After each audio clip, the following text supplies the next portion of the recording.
Virtual reality, a lifeline for those struggling with in-person communication. As social creatures, human beings rely on socialization to thrive.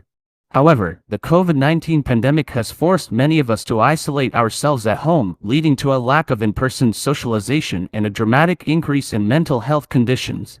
While text, call, and video call technology can help us stay in touch with friends and family, it is not enough to fully satisfy our inherent social needs. Virtual reality (VR) technology offers a unique and innovative solution to this problem.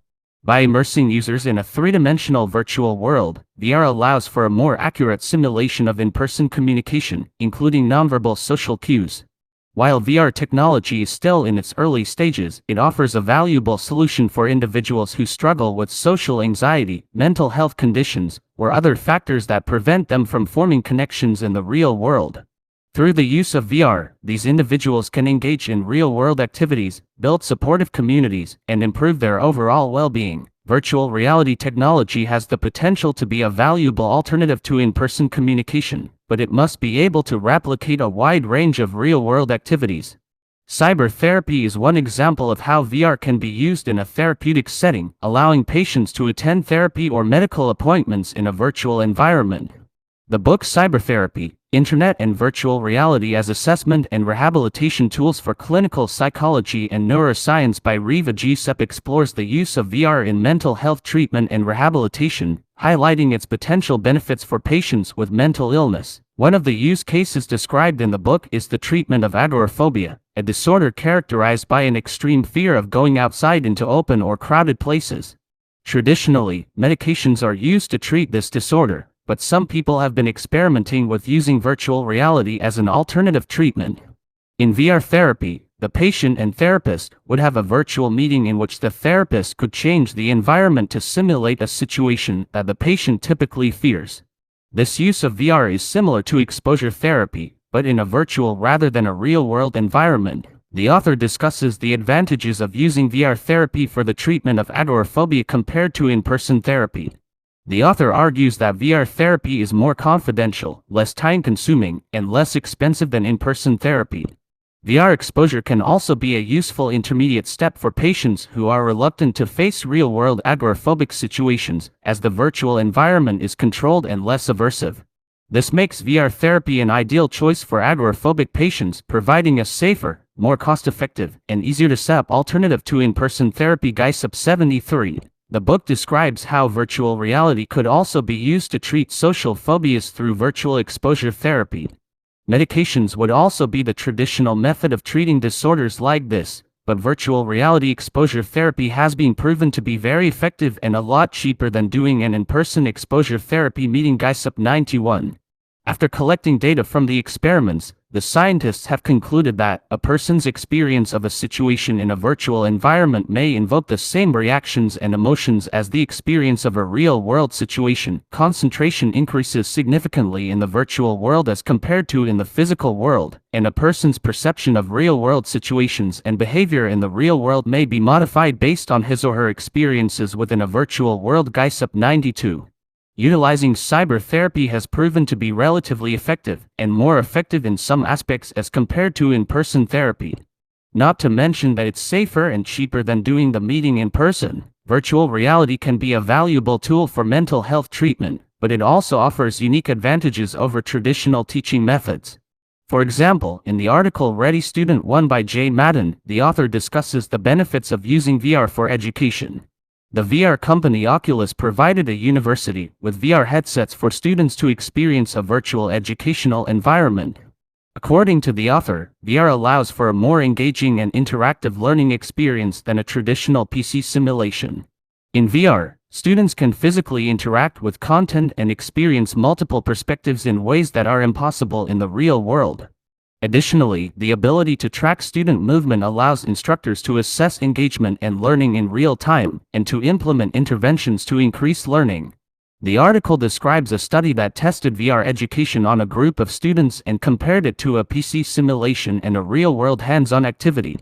The results showed that VR provided a unique learning experience and may be a valuable tool for education in the future. Madden 12. In the VR simulation, students were able to control the phases of the moon by moving around in the virtual environment. They were given virtual clipboards to guide them through the simulation. After the simulation, they were tested on the material they had learned.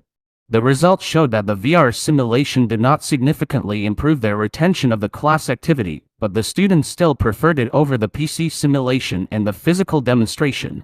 Previous experience with video games was found to be a factor in the study, with students who regularly played video games showing increased engagement in the VR activity.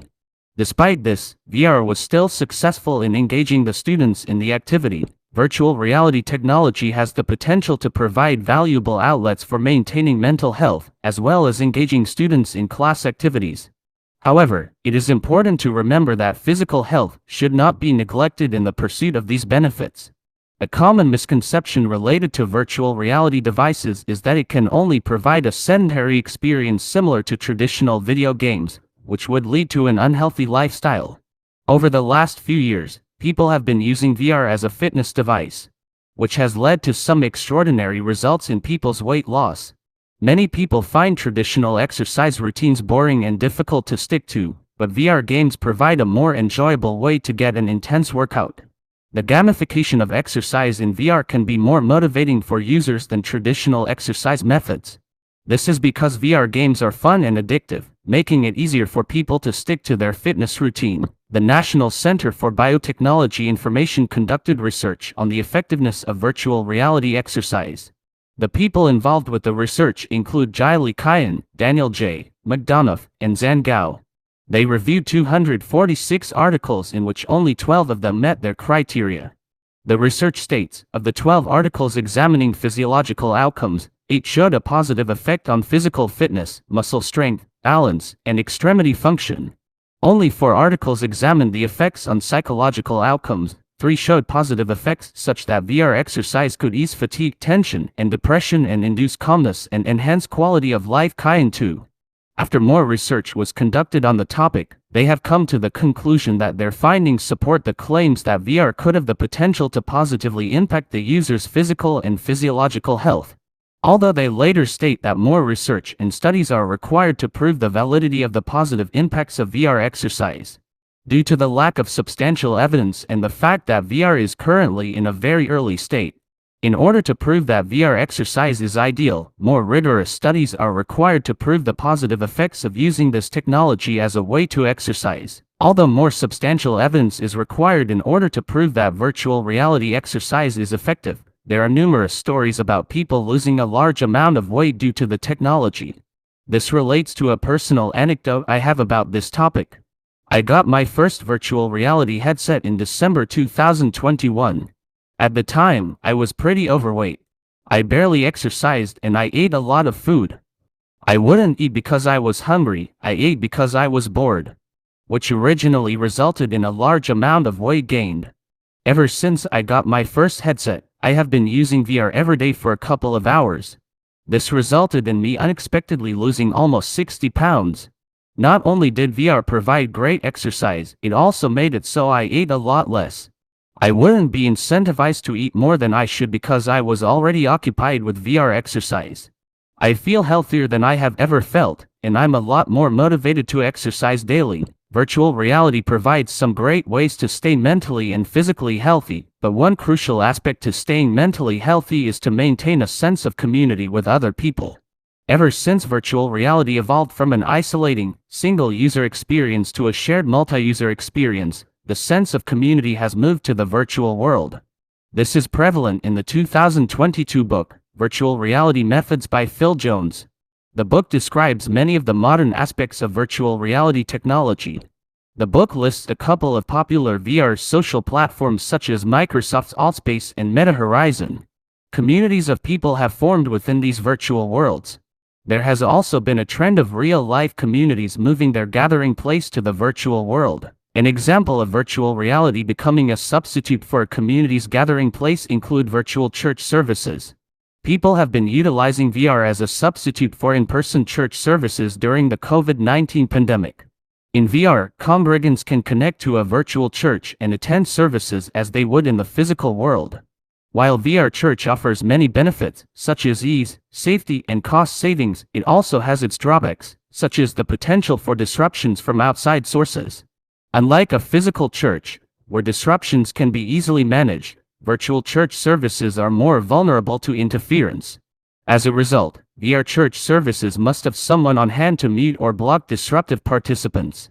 Despite this challenge, many people continue to attend church in VR, even post-pandemic. Virtual communities can form within virtual worlds. One of the more prevalent virtual worlds is VR chat. In the PBS documentary, I Went Clubbing in Virtual Reality starring Joseph Lorenzo, the clubbing culture in VR is explored. The documentary shows how people from around the world can connect in a virtual club and party together, with real DJs controlling the music. This experience is unique and cannot be replicated in the real world. The documentary also highlights how the COVID pandemic has led to the formation of virtual communities and subcultures that would not be possible without VR technology. The documentary describes how virtual reality can provide a safe and accepting space for people who face discrimination in the real world. This is particularly true for the LGBTQ+ community, where virtual reality offers a way to express gender and sexual identities without fear of discrimination or violence. This was highlighted in the documentary, which featured a transgender woman who goes by the username Ru, who used VR chat as a way to escape the discrimination she faced in the real world. In VR, Ru was able to create an avatar that matched her gender identity, which allowed her to alleviate some of the symptoms of gender dysphoria. The ability to customize one's appearance in virtual reality provides a unique opportunity for self-expression and can help to create a more inclusive and accepting environment for those who may not have that opportunity in the real world. Ru also mentioned that virtual reality is great for those who cannot make friends in the real world, or for people who suffer from social anxiety. Since it is a lot easier to find like-minded people because you are not limited to the people who live around you, you can interact with virtually anyone in the entire world. So if someone is in a situation where they cannot make friends in the real world, they can turn to the virtual world so they could find dozens of like-minded and accepting people. Recent years have seen significant progress in virtual reality and communication technology. As these technologies continue to evolve, the realism of virtual reality will become increasingly similar to real life. Many activities that would normally be done in person are now being done in the virtual world. In some cases, the virtual versions of these activities are even better, more effective, and cheaper than their real-life counterparts. This technology offers a more immersive communication experience than any other method. However, due to the current early stage of the technology, it cannot fully replace in-person communication for everyone. While virtual reality technology has the potential to replicate many real-world activities, there are still limitations to what can be achieved in VR. Some of the challenges of VR include its inconvenience, susceptibility to failure, and complexity of use. Additionally, many people experience motion sickness when using VR headsets, which limits their ability to fully engage with the technology. Despite these limitations, VR offers a valuable solution for individuals who face challenges to in-person communication, such as pandemics, mental health issues, or other factors that might hinder the ability to communicate in person. In these cases, VR can provide a safe and supportive environment for socialization and personal growth. Virtual reality communication is still in its infancy, similar to the state of the Internet in 1990. At that time, the Internet was a niche topic understood by only a few people, and it was cumbersome to set up. Many people believed that the technology was a passing fad. However, today the Internet has become an essential part of our daily lives, enabling us to attend events such as work and school from the comfort of our own homes. In order to reach this level of ubiquity, virtual reality technology must improve in several areas, including ease of use, compact form factor, improved graphics and latency, and integration into everyday tasks. Just as the Internet has become an indispensable part of our lives, I believe that virtual reality has the potential to become equally commonplace in the future. Younger generations often look back at older ones and wonder how they managed without the technologies we have today. For example, many people under the age of 25 cannot imagine a world without the Internet because it is so ingrained in their daily lives and many of their important activities and tasks are done online. Fast forward a few decades into the future where virtual reality technology is as commonplace as the Internet is today. People in that generation may look back at us and laugh at the idea of getting all of our information from a small, two-dimensional screen. They may even view spending time in the real world as archaic. While it is impossible to predict exactly how this virtual reality future will unfold, there is one thing that is certain about the technology. It currently provides some great outlets for those who have a tough time communicating in the real world. Not only does the virtual world provide many activities we typically do, such as exercise, mental health treatment, and a sense of community, it has been proven to drastically help people with problems they have, including weight loss, community building, and various mental health conditions. In conclusion, virtual reality communication offers a valuable and innovative solution for individuals who struggle with social anxiety, mental health conditions, or other factors that prevent them from forming connections in the real world.